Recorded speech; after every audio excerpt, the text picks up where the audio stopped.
कुठल्याही याच्यात म्हणजे महाराष्ट्रातला शेतकरी हा आपल्या कुठल्याही सरकारचा कोर असतो. जूनमध्ये काहीतरी कर्जमाफीच्या संदर्भात सरकार विचार करत होतं, तर त्या अनुषंगाने काही प्लॅनिंग आपण ऑलरेडी केली नाही, आम्ही कर्जमाफी जी आहे ती निश्चितपणे करणार आहोत. त्या संदर्भातली आमची कमिटी आता काम करते आहे. ही कर्जमाफीचे कंटूर्स काय असले पाहिजे बघा. सगळ्या कर्जमाफीमध्ये फायनली आमच्या लक्षात येतं की शेतकऱ्याला किती फायदा झाला माहिती नाही, पण बँकांना फायदा जास्त होतो.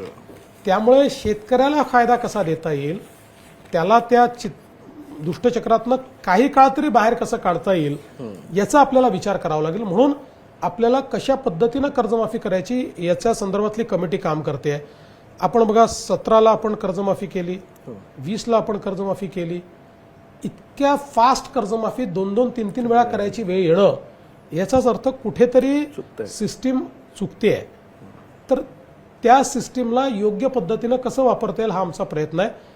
आणि ज्यांना आवश्यक आहे त्याच शेतकऱ्यांना कर्जमाफी झाली पाहिजे अशा पद्धतीनं त्याचं स्ट्रक्चरिंग आम्हाला करायचं.